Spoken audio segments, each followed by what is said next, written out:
អ្នកស្គាល់គ្នាគាត់មកទិញយើង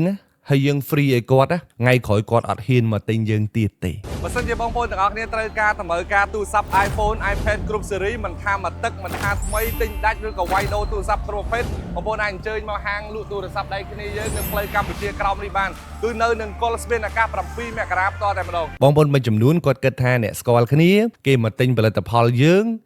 free ឲ្យគេទៅដើម្បីមិត្តភាពដើម្បីតំណាក់តំណងល្អណាថ្ងៃក្រោយគេអាចនឹងមកទិញទៀតប៉ុន្តែខ្ញុំជឿថាបងប្អូនភាគច្រើនគឺធ្លាប់ជួបបញ្ហាទាំងអស់ហ្នឹងអ្នកស្គាល់គ្នាមកទិញយើងអត់គិតលុយគេទេប៉ុន្តែលើកក្រោយទៀតគេឡើងហ៊ានមកទិញយើងបដ ாய் អាហ្នឹងក៏ជារឿងមួយដែលយើងគិតថាធ្វើត្រូវប៉ុន្តែនៅពេលដែលវាទទួលផលគឺវាទទួលផលអត់ត្រូវដូចអ្វីដែលយើងបានគិតទេបង្កើនការលក់ 20% ជាមួយនឹង K-Store App by BZadvisor Digital Loyalty Program ដែលផ្ដល់មុនស្នេហ៍ទៅដល់អតិថិជនរបស់អ្នកលក់ទំនិញតាម K-Store App ដែលមិនអស់កម្រៃជើងសារសូម្បីតែមួយសេនចង់លក់ដាច់ត្រូវតែលក់ជាមួយ K-Store App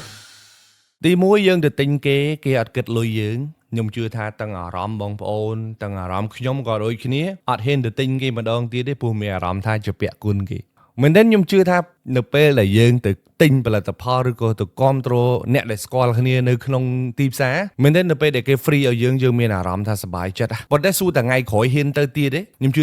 ថាទាំងខ្ញុំទាំងបងប្អូនទាំងអស់គ្នាប្រហែលជាមិនហ៊ានទៅទៀតទេព្រោះយើងជាពាក់គុណគេទៅម្ដងទៀតខ្លាចយើងទៅចង់បានមកម្ដងទៀតអានឹងជាអារម្មណ៍មួយដែលខ្ញុំគិតថាខ្ញុំក៏មានដែរបងប្អូនទាំងអស់គ្នាក៏មានដែរនៅពេលដែលគេអត់គិតលុយយើងគេអត់យល់លុយយើងថ្ងៃក្រោយយើងអាចនឹងលែងមានអារម្មណ៍ថាចង់ទៅព្រោះទី1ខ្មាស់គេដែរទី2គិតថាថ្ងៃមុនជាពាក់គុណគេហើយបើយើងទៅម្ដងទៀតវាមិនសមព្រោះដូចជាចង់បានរបស់គេពេកទី2គឺមិនហ៊ានទៅទិញទៀតទេព្រោះអត់ច្បាស់រឿងតម្លៃខ្ញុំជឿថានៅពេលដែលគេអត់គិតលុយយើងក៏ប្រហែលជាមិនបានដឹងដែរថាផលិតផលនឹងតម្លៃប្រមាណហើយអញ្ចឹងយើងធ្វើឲ្យយើងពិបាកប្រៀបធៀបនៅក្នុងទីផ្សារថាតើរបស់មិត្តភ័ក្តិយើងនឹងឬក៏របស់មនុស្សយើងស្គាល់នឹងតម្លៃវាល្អជាងគេឬក៏តម្លៃខុសគេនៅក្នុងទីផ្សារឬក៏តម្លៃបានពេលខ្លះយើងអត់បានដឹងកន្លែងហ្នឹងឯងខ្ញុំមានបទពិសោធន៍ខ្លះដូចបងគាត់ជូនជាកាដូជូនជានាឡិកាជូនជាអីមកហ្នឹងនិយាយស្មោះត្រង់ខ្ញុំអត់ដឹងថាហ្នឹងតម្លៃប្រហែលទេមែនទែនគាត់អត់គិតលុយពីយើងជារឿងមួយល្អប៉ុន្តែបើយើងជាខ្លួនឯងជាអ្នកទទួលហ្នឹងគឺយើងអត់ដឹងថាអាហ្នឹងក្នុងទីផ្សារតម្លៃប្រហែលទេប្រហែលជាយើងអត់ហ៊ានទេព្រោះយើងមិនដឹងថាតម្លៃនៅក្នុងទីផ្សារហ្នឹងវាបែបម៉េចទេណាពេលខ្លះយើងអត់ដឹងថាការសម្រេចចិត្តទៅគ្រប់គ្រងមិត្តភ័ក្តិយើងឬក៏សម្រេចចិត្តទៅទិញកន្លែងផ្សេងហ្នឹងវាបែបម៉េចអាហ្នឹងយើងអត់ដឹងពីតម្លៃអាហ្នឹងក៏ជាចំណុចប្រឈមមួយដែលខ្ញុំគិតថាទាំងខ្ញុំទាំងបងប្អូនទាំងអស់គ្នាអាចនឹងមិនហ៊ានទៅទិញម្ដងទៀតដោយសារតែយើងអត់ច្បាស់រឿងតម្លៃហ្នឹងអត់ដឹងថារបស់ដែលគេ free ហ្នឹងតម្លៃប្រហែលទេទី3គឺអត់ហ៊ានទៅទិញម្ដងទៀតទេព្រោះអត់មានអារម្មណ៍ថាជាអតិថិជនម្នាក់ដែលពេញលេញមែនទេខ្ញុំជឿថាបងប្អូនទាំងអស់គ្នានៅពេលដែលបងប្អូនទៅទិញអីវ៉ាន់ឬក៏ទៅហាងណាមួយដែលមនុស្សយើងអត់ស្គាល់សោះបងប្អូនដើរតួជាអតិថិជនពេញលេញមកខុសអីបងប្អូនប្រាប់នឹងបងប្អូនអាចជាឆ្វេងជាស្ដាំបងប្អូនអាចកំងឆ្វេងកំងស្ដាំបងប្អូនអាចធ្វើរឿងគ្រប់យ៉ាងក្នុងនាមយើងជាអតិថិជនម្នាក់យ៉ាងពេញលេញខុសអីយើងរិះគន់បានខុសអីយើងអាចនិយាយបាននៅក្នុងសេវាកម្មនៅក្នុងអីចឹងប៉ុន្តែសម្រាប់អ្នកស្គាល់គ្នាខ្ញុំគិតថាបងប្អូនអាចនឹងមានអារម្មណ៍ថារង្គាលចិត្តបន្តិចយើងអាចដើរតួជាអតិថិជនម្នាក់ដែលពេញលេញទេពេលខ្លះយើងអត់ហ៊ានរិះគន់ទេពេលខ្លះយើងអត់ហ៊ាននិយាយអីច្រើនទេព្រោះកន្លែងហ្នឹងជាកន្លែងដែលមនុស្សយើងធ្លាប់ស្គាល់អីចឹងទៅអាហ្នឹងក៏ជាកត្តាមួយដែលធ្វើឲ្យយើងអត់សូវចង់ទៅកន្លែងហ្នឹងម្ដងទៀតនៅពេលដែល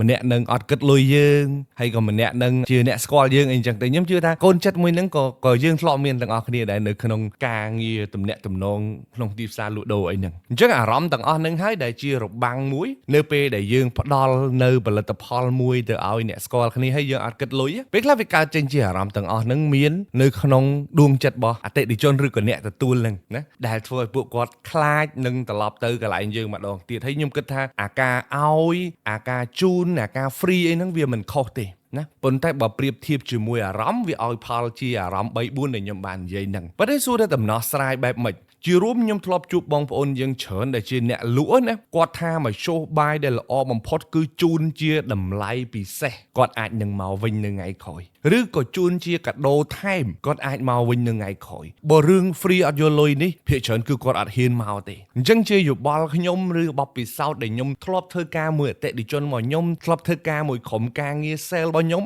មិនយកលុយអាចនឹងគាត់មិនមកទិញយើងជាលើកទី2ទេអានឹងអត្រាខ្ពស់មែនតើប៉ុន្តែបើសិនជាយើងគិតថាយើងគិតលុយដែរប៉ុន្តែយើងគិតក្នុងតម្លៃមួយដែលពិសេសជាងគេបំផុតអានឹងទី1យើងគប្បីជាមួយនឹងអាជីវកម្មរបស់យើងមែនតើយើងចែកដាច់មែនទែនរវាងអីមួយជាមិត្តភាពអីមួយជាអាជីវកម្មរបស់យើងចែកដាច់ហ្មងអញ្ចឹងយើងឲ្យជាតម្លៃពិសេសមួយជូនគាត់ខ្ញុំជឿថាគាត់មកគាំទ្រយើងក៏គាត់មិនមែនចង់បាន free ពីយើងដែរពេលខ្លះគាត់តែចង់គាំទ្រមនុស្សដែលគាត់ស្គាល់គាត់តែចង់គាំទ្រនៅអីដែលយើងខំបង្កើតឡើងនឹងមកហើយគាត់គ្រាន់តែចង់បានតម្លៃពិសេសពីយើងពេលខ្លះគាត់មិនចង់បានទៀតទេណាអញ្ចឹងយើងជូនជាតម្លៃពិសេសនឹងមួយគឺសម្រាប់គាត់គឺពិសេសតែម្ដងហើយមានកាដូអីថែមខ្លះទៀតទៅខ្ញុំគិតថាទី1វាអាចជួយយើងបានច្រើនតាក់ទងមួយ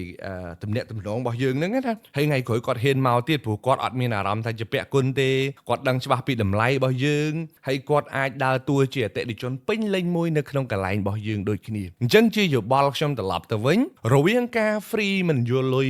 សុទ្ធតែម្ដងហើយនឹងរវាងការបញ្ចុះតម្លៃពិសេសជូនគាត់ខ្ញុំគិតថាបងប្អូនយកលុយទៅប៉ុន្តែបញ្ចុះតម្លៃពិសេសជូនគាត់ទៅអាចនឹងមានឱកាសក្រោយទៀតដែលយើងអាចលក់បានហើយខ្ញុំគិតថាអានឹងវាបត់បែនទេបងប្អូនវាមិនតម្រូវធ្វើតាមខ្ញុំនិយាយទាំងអស់ហើយណាប៉ុន្តែតាមបទពិសោធន៍ខ្ញុំទៅជែកលេងមួយបងខ្ញុំជួបមួយគ្នាយើងផ្សេងដែលជាម្ចាស់អាជីវកម្មហ្នឹងគាត់និយាយដូចគ្នាគាត់ថាបើសិនជា free អត់យកលុយថ្ងៃក្រោយដូចពួកគាត់អត់ហ៊ានមកមិនទេអាហ្នឹងជារឿងមួយដែលយើងទៅគិតដែរប៉ុន្តែបើតម្លៃពិសេសថ្ងៃក្រោយអាចអញ្ជើញមកបន្តទៀតចឹងទៅគឺយើងមានតម្លៃពិសេសសម្រាប់គាត់រហូតហ្មងអញ្ចឹងនេះគ្រាន់តែជាជ្រុងមួយដែលខ្ញុំគិតថាអាចជាប្រយោជន៍ខ្លះសម្រាប់បងប្អូនទាំងអស់គ្នាហើយបងប្អូនអាចយកទៅគិតទៅបើសិនជាយកប្រើប្រាស់បានជាប្រយោជន៍ក៏យកជាប្រយោជន៍ទៅហើយបើសិនជាមិនមានប្រយោជន៍ទេបងប្អូនក៏អូសម្លងទៅហើយបើសិនជាបងប្អូនត្រូវការសភៅដែលជំរុញទៅដល់ការងារលក់របស់បងប្អូនទាំងអស់នេះខ្ញុំជឿថាស្ថានភាពលំបាកយើងត្រូវការគំនិតច្រើនហើយបើសិនជាយើងលក់ហើយអត់រៀនខ្ញុំគិតថាជារឿងមួយដែលពិបាកសម្រាប់យើងអញ្ចឹងបើចង់បានសភៅ